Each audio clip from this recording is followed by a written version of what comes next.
আজকে আমি কোর্টে সারাদিন ছিলাম, আমার যতগুলো মামলা সব আজকে আদালত ডিসমিস করে দিয়েছে, আলহামদুলিল্লাহ। আমার এখানে একটা প্রশ্ন ছিল আজকে, কিন্তু উনি করতে দেয়নি। আমাকে 3টা বছর আটকে রেখেছিলেন মাটির নিচে এবং জেলখানা মিলে।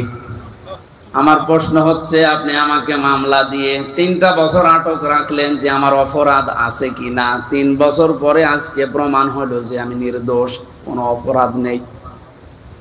আমার যত রকমের পরীক্ষা করার দরকার ছিল রিমান্ডে নিয়ে সব করেছে। এই মোবাইলটা আজকে দিয়েছে ওরা 3 বছর পর। এর মধ্যে যা ছিল ওরা সব কিছু দেখেছে। যে মামলা দিয়েছিল আনসার আল ইসলাম না কি জানো, সাথে আমি জীবনে জানি না। যত রকমের পরীক্ষা করেছে একটাও পাইনি। জজ আজকে হাসছিল যে মামলার বিচার করব কি দিয়ে, কোনো মাল নেই, যা ছুড়ে ফেলে দিলাম। আমি মনে করলাম জিজ্ঞাসা করি, মাননীয় আদালত, এই যে 3টা বছর আপনার কাছে তো আমার মামলা ছিল, এতদিন আপনি কিছুই করেননি, আপনি কিন্তু জানতেন। আজকে যেমন ছুড়ে ফেলে দিচ্ছেন, হাসি তামাশা করছেন যে একটা মামলা হলো, এই 3 বছর জানতেন না? 30 থেকে 32 বার এই মামলাটাই আদালতে উঠেছিল, কিন্তু জামিন আপনি দেননি, বারবার ফেরত দিয়েছেন। আজকে কোন ইশারায়, কার ইশারায় দিয়েছেন আমি জানি না। তবে আমার প্রশ্ন, আমাকে যে 3টি বছর রাখলেন, আমি তো নিরপরাধ, আজকে প্রমাণ হইল যে কোনো দোষ নেই। যারা আমাকে বিনা দোষে কষ্ট দিয়েছে, আমিও তাদের ওই কষ্ট দিতে চাই।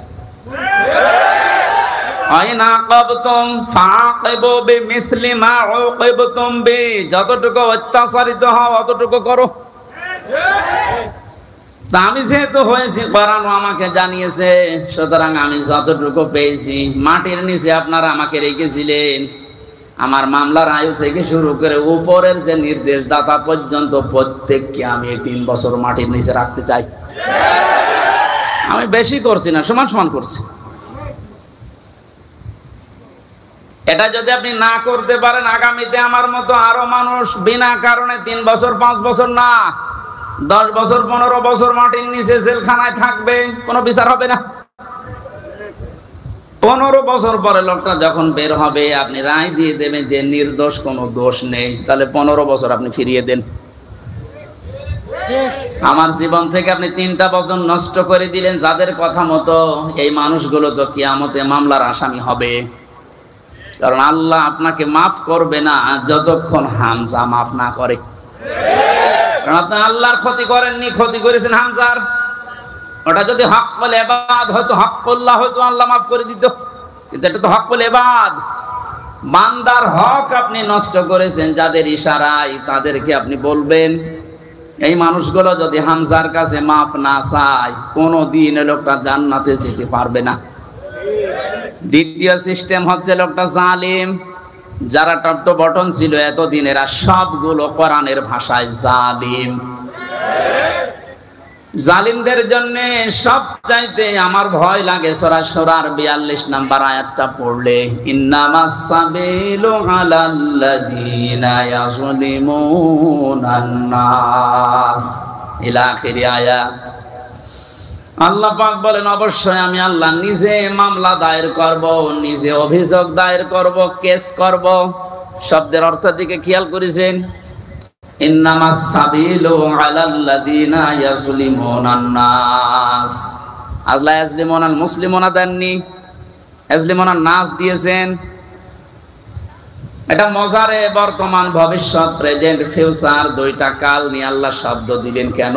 কারণ এখন শুধু না, কিয়ামত পর্যন্ত এই আয়াতটা কোরআনে থাকবে না, 2 দিন পর নষ্ট হয়ে যাবে। মানুষ হয়ে যারা মানুষের উপরে জুলুম করে, অত্যাচার করে, এরা হামজার মামলার আসামি না। আমি মামলা দিলেও পারি, না দিলে মাফ করে দিলে হয়ে গেল, কিন্তু না, আল্লাহ পাক বলেন ওরা আমি আল্লাহর মামলার আসামি। আমার তো আয়াত পড়ার পরে বাংলাদেশের দিকে তাকিয়ে মনে হয় এদেশের অনেক মানুষ এখন অলরেডি আল্লাহর মামলার আসামি হয়ে গেছে।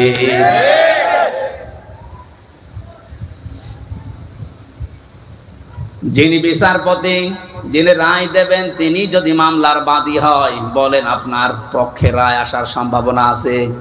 নেই। আমার পক্ষে তত বিচারপতি ছিল অনেকগুলো, সিএমএম কোর্টে, জজ কোর্টে, হাই কোর্টে পর্যন্ত, কিন্তু শুধু উপরের নির্দেশ পাইনি, এজন্য লিখে নাই। অথচ যিনি নিজে রায় দেবেন, যিনি নিজে নির্দেশ দেবেন, আলাইসাল্লাহু বিআহকামিল হাকিমিন, সবচাইতে বড় বিচারপতি যিনি, তিনি আল্লাহ। আপনার মামলার আসামি। আমার ভয় লাগছে আমরা আবার আল্লাহর মামলার আসামি হয়ে যাচ্ছি না তো?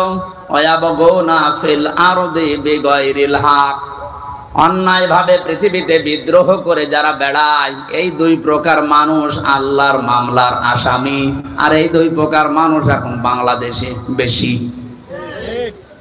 আগস্টের 5 তারিখ থেকে আজকের এই 2 তারিখ পর্যন্ত তাকান, এই 26-27 দিনে কত ভাবে চেষ্টা চালাচ্ছে কি করে বিশৃঙ্খলা তৈরি করা যায়, বিদ্রোহ করা যায়, দুনিয়া অশান্ত করা যায়। আপনাকে বলছি, আমি আপনাকে ভালোবাসি, বাঁচাতে চাই। কোরআনের চোখ লাগিয়ে দেখতে পেলাম এই দেশে 5 তারিখের পর থেকে 2 তারিখ পর্যন্ত যারা শান্ত হয়ে যাওয়ার পরে বিশৃঙ্খলা করার চেষ্টায় আছেন, পৃথিবীর মানুষকে বোঝাতে জানতে যে শান্ত নেই, কত রকমের ক্রু তৈরি করে ইস্যু লাগিয়ে আপনি চেষ্টা চালিয়েছিলেন, তওবা করে ফিরে আসেন, নয়তো আপনি আল্লাহর মামলার আসামি। আমি আশা করি আপনি কথা বুঝেছেন। যদি না বোঝার ভান করে উল্টা পাল্টা ধারণা করেন, আপনার কপালে হেদায়েত আল্লাহ দেবে না। এই যে কপালে হেদায়েত দেবে না, এটা তো আমি বানালাম। হ্যাঁ, আল্লাহু লা ইয়াহদিল কওমাজ জালিমিন, ইহদি এটাও মজারে, বর্তমান, ভবিষ্যৎ, প্রেজেন্ট, ফিউচার। আল্লাহ বলেন আমি জালেমদেরকে হেদায়েত দিচ্ছি না, দেব না। আর শর্তটা হচ্ছে ওদেরকে মাফ করে দেন। আমি মাফ করে করব কি? আল্লাহ তো হেদায়েত দেবে না জালেমদের।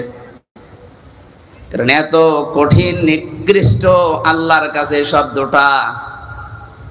নবীজি জানিয়েছেন আয-যুলমু যুলুমাতু ইয়াউমাল কিয়ামাহ, জুলুম কিয়ামতের ময়দানে ঘোর অন্ধকার হয়ে তার সামনে দেখা দেবে, নিজের হাত পর্যন্ত দেখতে পাবে না। এটা যদি 100 ভাগ আমরা বিশ্বাস করে বাস্তবে নিয়ে আসতে পারতাম, জীবনই পাল্টিয়ে যেত। আমি আমার ঈমান থেকে কথা বলছি। যারা এখনো পর্যন্ত এই আয়াতগুলোর সাথে মিলে যাচ্ছেন, আপনি থামেন। মৃত্যুর বড় ঘড়ায় চলে আসলে তখন কিন্তু আপনার পাশে বসে কালেমা পড়ালেও কাজ হবে না।